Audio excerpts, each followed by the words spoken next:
Hello there, YouTube. This is Sibbles and Bits back at it again with Sit Down Saturday, except it's Sunday because I was going to actually do this on Thursday, but then we kept getting information about the relevant topic, and the relevant topic is basically just looking into the Witchhunter Ascendancy and why it's going to be my number 1 pick, simply because of how mechanically strong it is and generic. But I want to first point out that if you're looking at this, looking for new information, you're not going to really see new information. Like I said, all the information that we're basically going over has been available to us since the announcement of the PoE2 early access. But going over a little bit of the numbers here to just sort of like show why Witchhunter Ascendancy in particular is looking particularly stronger than the rest, noting that we do not actually have all of the information for all the other classes and ascendancies. I would highly suggest that you guys choose whichever archetype or power fantasy suits you. Me particularly, my power fantasies that I particularly gravitate to is like cold element, spears, and being generally tanky. And while we can certainly be generally tanky in this build, we only have access to like 3 shield skills. We don't have spears yet because Huntress didn't get released, so I'll probably jump onto that when she gets released. And as far as like having cold synergies, quarterstaves and crossbows seem to be like the best fit there. And again, because Witchhunter is generally like a generalist, I'm probably going to be opening as Witchhunter, leveling his crossbows, possibly staying on crossbows, but I plan to eventually end up on quarterstaves at the end because it seems like it has the most engaging like gameplay loop as far as like bossing and mapping and all that sort of stuff. So other than that, we'll just go ahead and talk about, why I think that Witchhunter is mechanically strong. The main thing that Witchhunter has going for it easily gets access to Culling Strike and a skill called Decimating Strike. Culling Strike is different in PoE2 as far as depending on the rarity of the mob associated, you're going to have a different Culling Strike threshold. And for those of you who may not know, Culling Strike is basically just instant kill. If you deal damage to an enemy, specifically with a hit, DOT usually doesn't work, and they're within this threshold, they just die. It still counts as your kill, you still get all your on-kill effects. It's just being able to ignore the last end of the enemy health bar. And so if you're going against a boss or a unique, you're going to cull at 5%. Against a rare, you're going to cull at 10%. Versus a magic monster, you're going to cull at 20%. And versus a white monster, you're going to cull at 30%. Now, in PoE 1, Culling Strike was 10% period against all types, which obviously made it better for bosses. But as you can see, during general map clearing, where we're going to see much more normal magic rare monsters, it's either the same or significantly better. You may also run into people referring to what is called, air quotes, Slayer Cull, and that is because the Slayer Ascendancy in Path of Exile 1 had unique access to a 20% cull, which we get versus magic monsters and normal monsters. But that was something that was like one of the 2 main drivers as to why people played that class. And with us having Culling Strike in general, we basically have Slayer Cull against a majority of maps. It's just the stronger fights we're going to have access to less. So this is basically just some calculations here. So if we have 30%, we basically have to do 70% of a white mob's health, which means that effectively this node is giving us 43% more damage because we're dealing damage as if we had 43% more damage. It would basically be the same. Versus magic mobs, it's 25% more damage. Rare mobs, it's 11% more damage. And versus unique, it's 5% more damage.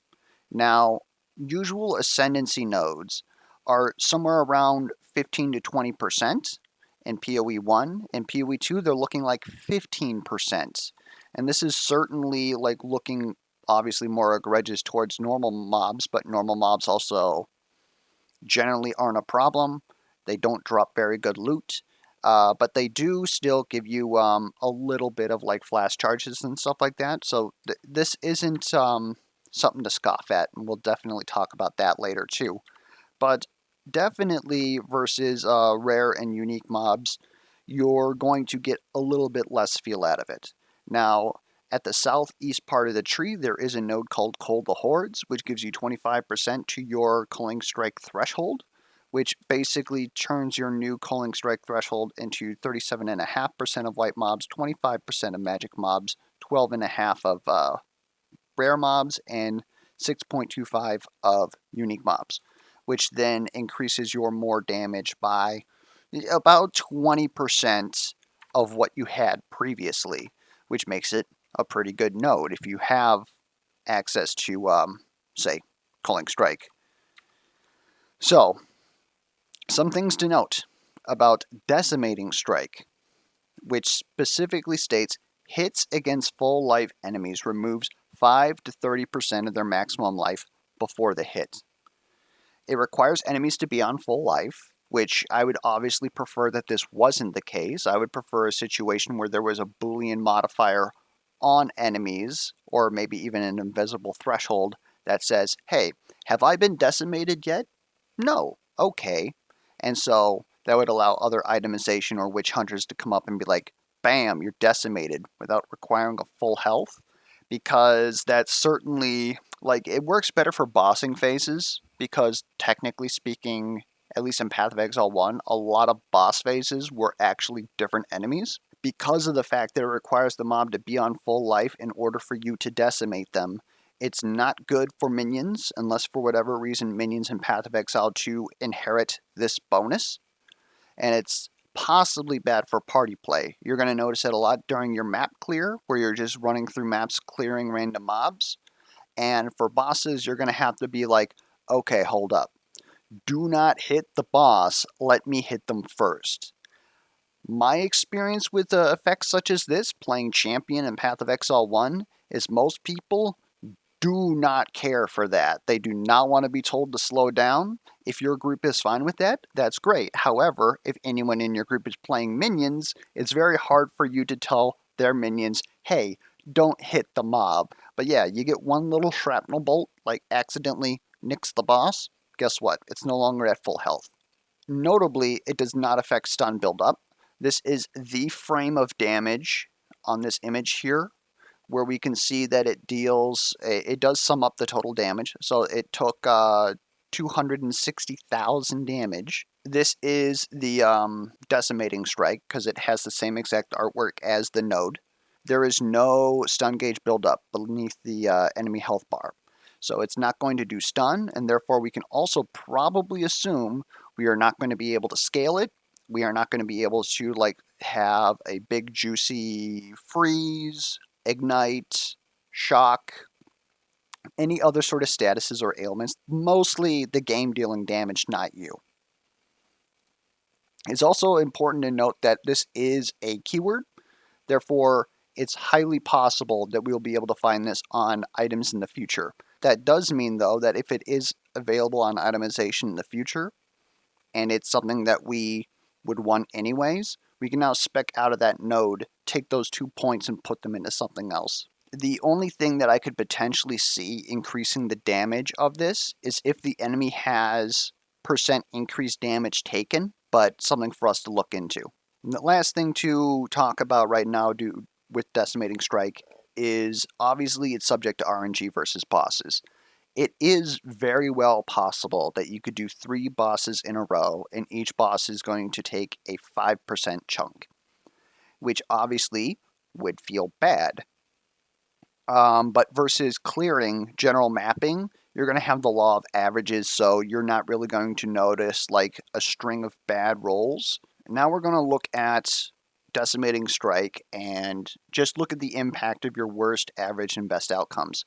So let's assume that you do go up to a boss and you get that whopping low 5% decimate. You still have to fight 95% of the enemy HP, and that still accounts for 5% more damage. which is okay. Your average is going to be about 17.5%, or at least that's the mean, the value between the highest and the lowest. And so that is going to deal 20% more damage, which is a pretty good node. And then, of course, your best case is that you get the 30%, which is a 42% or 43% more damage dealt. So versus normal white mobs, you have the potential to remove 30% of their life up front with Decimate and then cull the last 30%, which means that you're only dealing with 40% of a white mob's HP. That's like 225% more damage dealt versus white mobs. Again, it's white mobs. Who cares? But it allows you to one-shot them a lot easier, especially if you have on-kill effects. Now, some more notes about bossing when we talk about the Witchhunter, because this is why a lot of people are looking at the Witchhunter. Again, these two things combined allows you to potentially negate a large part of boss's health bars. So Culling Strike and Decimating Strike are most effective versus bosses because it's going to hit the most HP. Even if you have a low roll or a lower threshold, the amount of time that you're in a boss arena, the longer that you have attrition on your flask, and the more opportunities you have to misplay or get bad AI attack RNG that is going to cause you to die. I refer to this as being in the blender. You don't want to be in the blender. So the more damage you have or the less health that your enemy has, the less time that you are in the blender. And the reason why not being in the blender is important is because PoE 2 is medium core. You only get one opportunity to kill a boss during campaign, where failure means having to fight the entire boss all over again. It will be fully healed, even if you leave to go to town. You have now left the boss instance. You're going to have to fight them again. On the bright side, that means that you get another shot at good decimating RNG. So, like, I don't know if it's even possible now, but you could possibly go in, ooh, I got a 5%, go to town, or like log out, go back in, try for the 30% decimate RNG. I wouldn't quite advise it personally because, well, one, that's not fun, and two, well, you don't want to lose versus bosses in general. Like, obviously, if you're playing softcore, it's allowed, but you want to have better builds, especially if you're dying versus bosses during the campaign.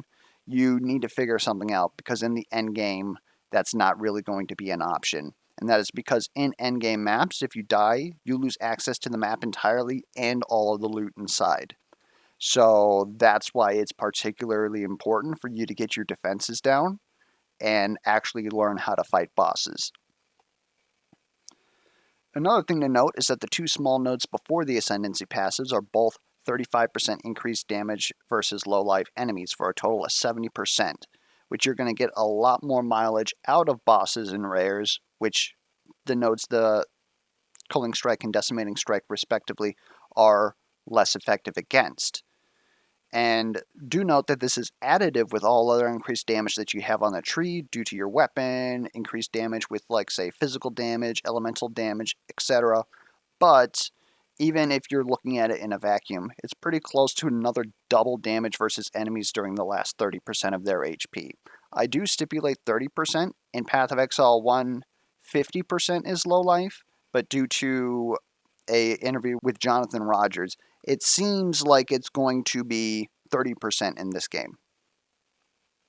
So again, I kind of brushed on it before, but looking at the combination of these two mechanics here, against unique enemies, whether you get a 5, 10, 15, 17.5%, 20%, 35%, 30%, how much of that enemy life bar are you effectively ignoring just for being a witch hunter?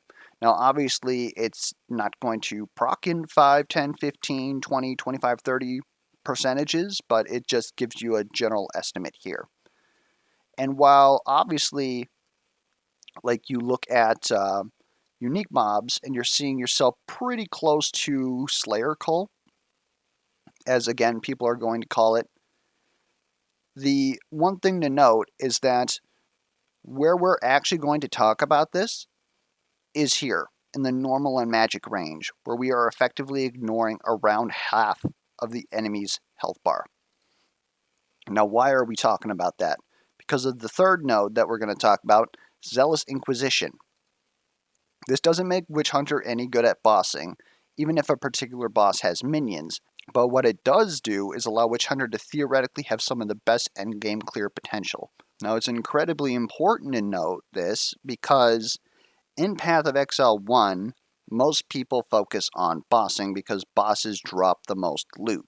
Now, obviously, that's still going to be the case, likely in Path of Exile 2. However, it was stated that only 1 out of every 5 maps are going to have bosses in them. So, your general pathing through the endgame map system is going to have a lot more just general clear in it. And so, being able to clear maps faster not only is like safer because it means that enemies live less time to deal damage to you, again, being in the blender, and you get to traverse the atlas more quickly, getting more efficient access to loot and stuff. Again, I would still highly recommend you pick whatever class that you think is more fun or looks more fun. All of them are probably going to be just fine. Some of them are going to be better at other things than others. So looking at the Zealous Inquisition specifically, 10% chance for enemies you kill to explode, dealing 100% of their maximum life as physical damage. Chances doubled against undead demons. Let's take that and parse it in 2 different sections. Enemies explode for 100% of their maximum life, and I forgot to note here as physical. So, one thing to note, for those of you who aren't familiar with Path of Exile 1, this uses the final HP values of enemies after map, magic, rare modifiers are put into place. It explicitly states that it is physical damage, which means that it can be scaled through passives and gear. So if you have nodes on the tree that is increased physical damage, that is going to scale the damage of this explosion, which allows you to get to a point to where you have more damage coming off of this mob than it normally has. Also note that Decimating Strike is RNG per mob, so if you're going to throw, say, an AoE into a large pack of white mobs, unless you straight up have the damage to one-shot it, if you're relying on Decimating to kill with Cull, then there is going to be situations where you're going to kill half the pack. This allows you to have a 10% chance to just kill the rest of the pack. And here is a good example of the AoE. I stopped on this frame because after this frame, it just leaves a outline on the ground that is this size, even though the effect keeps going. So I'm assuming that this is the AoE that we're talking here, and that's a pretty sizable AoE. That's like grenade sized. What this does is allows white mobs, our easiest one-shot cull target, to clear the entire pack and deal moderate damage to their associated rare monster if they are minions for that rare monster. It allows blue mobs to clear each other, assuming they don't have access to good physical mitigation, either due to their mob type having high amounts of armor, which mitigates physical damage, or they have mods physical resistance, or a certain amount of physical damage is mitigated. Now we're going to take a look at chances doubled against undead and demons. Now obviously this seems like it's okay. It's a little bit of a toss-up, right? There may or may not be demons or undead. Obviously versus certain portions of the campaign this is going to be incredibly useful. But in endgame maps, going to run into completely random mobs if it's using the same generation system as Path of Exile 1. Again, 10% is a decent chance. Doubling it is what we're looking at here, and that may or may not happen. However, let's take a look at all the endgame content confirmed for Path of Exile 2. This is going to be exceptionally great in Breach and Expedition. Breach specifically. In Breach, again, assuming Path of Exile 1, but it looks like it plays similarly according to the footage, you are going to be surrounded with tons of demons initially, because what happens is you step on a portal, the portal opens in your map, and as that portal expands, enemies that are technically invisible will then spawn once it opens up around them. So you're going to be completely surrounded at the start, and depending on your clear speed, you might be completely surrounded throughout the whole thing. You are primarily going to be surrounded by very deadly white mobs. However, everything will be clustered together, again, initially. So this will allow you to break out of that and gain control much faster than other people. Expedition, there are little nodes that you need to like pretty much place explosives by. You have a certain amount of explosives, so you're trying to chain all these things together. And each area that you unearth is going to summon like a pack of monsters, primarily white and blue. And these mobs are all undead. So you're going to get the double chance versus them as well. We're okay with Strongbox's Delirium and Ritual. Strongboxes is basically just a whole bunch of white mobs that are going to attack you. You can roll different mods on it to allow blue mobs or even rare mobs. Jonathan did state during an interview that these will spawn faster than in the trailer, so we're probably still going to do them. And this just allows you to potentially clear those a little bit faster, because you got to kill all of the monsters before you can get the loot inside.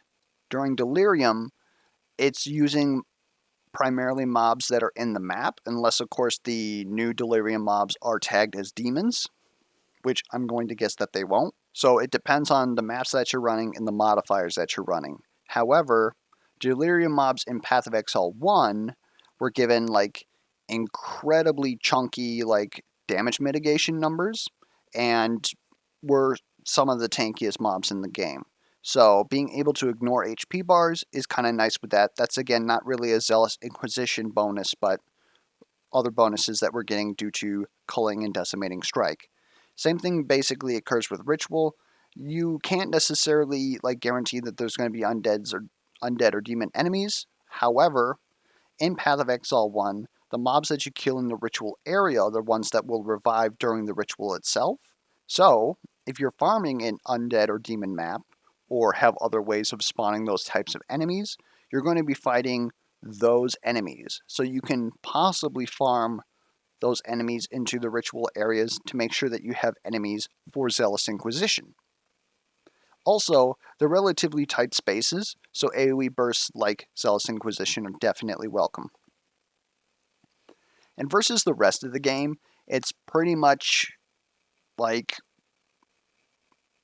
our bossing doesn't necessarily apply in the Ascendancy areas.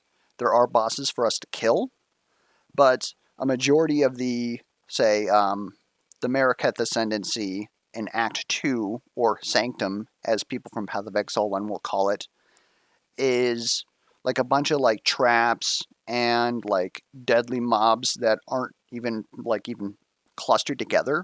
They're more spread out. And so we're not very good at killing sparse, spread out enemies, but we are good at the bossing per se. Ultimatum is pretty much the same.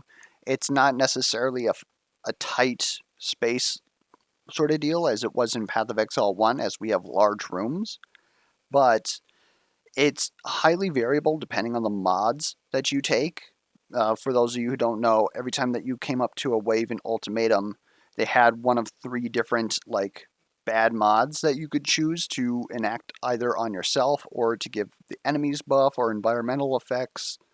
And so it's really going to come up to what you choose for those.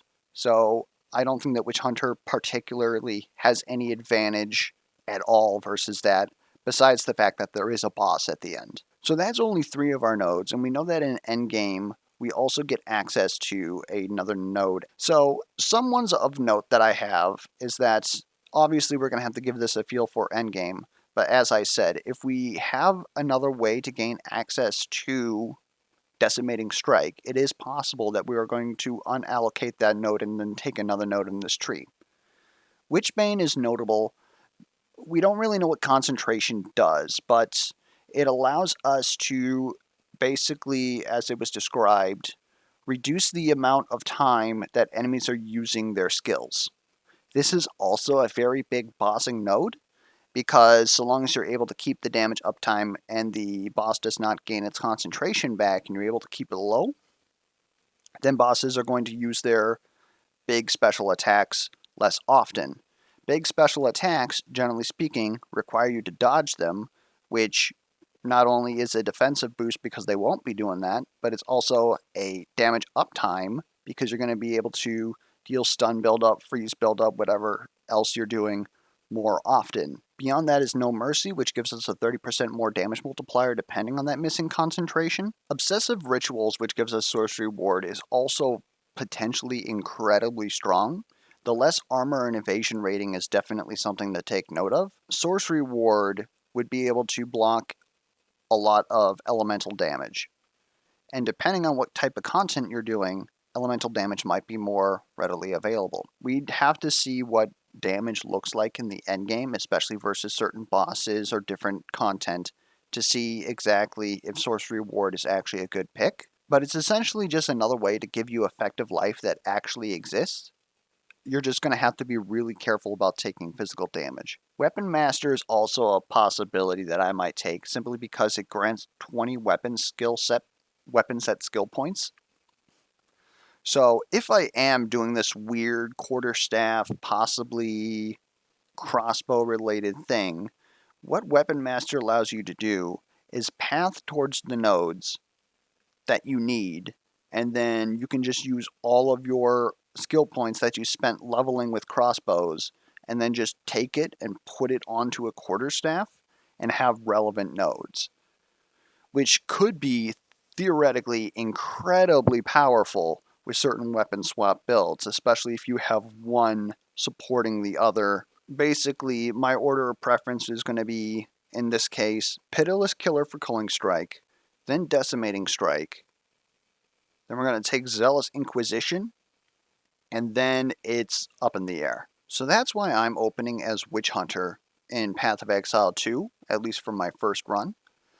I'm wondering what you guys are potentially opening up as. Are you guys doing some crazy builds or some more straightforward builds like, say, Crossbow Witchhunter or Crossbow Gemling Legionnaire, Slams, Titan? I'd like to hear everything that you guys are thinking down below. If you have any other feedback for me, be it questions, comments, concerns, play alerts, be sure to put those down in the comments below. And until next time, I'll catch you guys around.